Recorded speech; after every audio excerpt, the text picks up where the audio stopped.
We're with Kim Gutt and Sandi Stride from Sustainable Hamilton Burlington.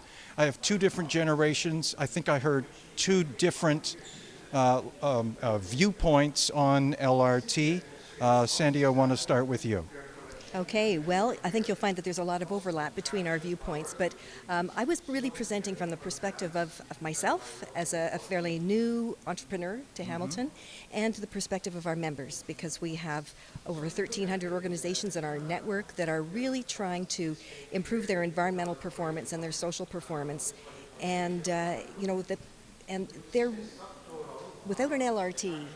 It's going to be really difficult for them to meet the goals that they want for improving their greenhouse gas, reducing their greenhouse gas emissions, improving all of their environmental benefits. And the other point is that LRT is really about retrofitting our city. Hamilton is an old city. And to make the transformational change that we want, we can't start again. We have to retrofit.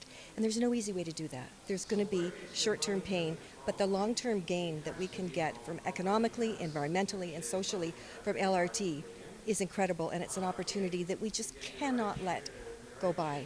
We need our councillors to take a long-term view, to have vision of what a great world-class city this can be, but it needs the LRT. Kim, I heard the word millennial, which perked up my ears. It is a younger generation who live their lives a little bit differently than, say, a baby boomer like me. Your perspective, please. Well, from my perspective, millennials, we don't necessarily want to own vehicles. We make a lot of trade-offs in terms of the investments that we make. And we would like to live in a world where we don't have to have a vehicle. And if we don't support very high-tech, rapid transportation within our city, as well as connecting nearby cities, then we're going to be forced making expensive car payments that prohibit us from investing in other things like a household. And I do think that there would be a behavior change with the LRT that encourages people to leave cars at home or go from a two-car family to a one-car family. And those are the kind of changes that we need, not just to save money, but for our environment. And it will be the millennials and our children that have to live with climate change and air pollution and the other impacts of climate change down the road. Now, Sandi, you mentioned you're a new entrepreneur to Hamilton. If I might ask, where did you come from? Well, sure. I'm originally from Toronto. I had been living in London for a few years prior to moving here. I moved here in 2009, and I founded this organization in 2011 just because I landed here.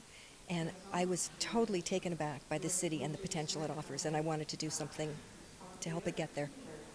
Because Hamilton has carried a reputation. I worked for years in Toronto, and the reputation is the armpit of the lake.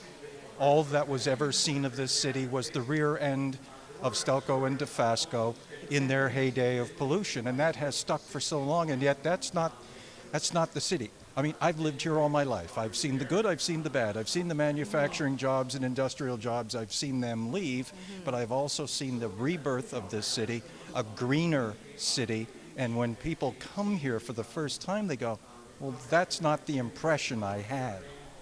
Well, if you see the new developments that are going up by the harbor front, I mean, we have, and plus our new bike lanes that we have that I really enjoy, there's so much potential in our city to be a green city, and we can have the economic sector, a strong economic sector, we can have manufacturing, we can have all of that and still be progressive at the same time, provided that we have strong leadership, which is what we're trying to communicate here today.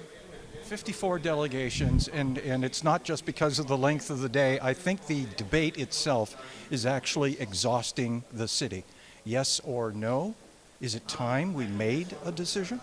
Oh my gosh, yes, it's way past time. The decision needs to be made. It needs to be made now. I agree. And then I don't get to do any more interviews. Oh. Sandi and Kim, thank you so much for being here on Cable 14. Thank you for the opportunity. You can follow our continuing coverage. It's still live. There are still many delegations to go on Cable 14. These interviews will be found on cable14now.com.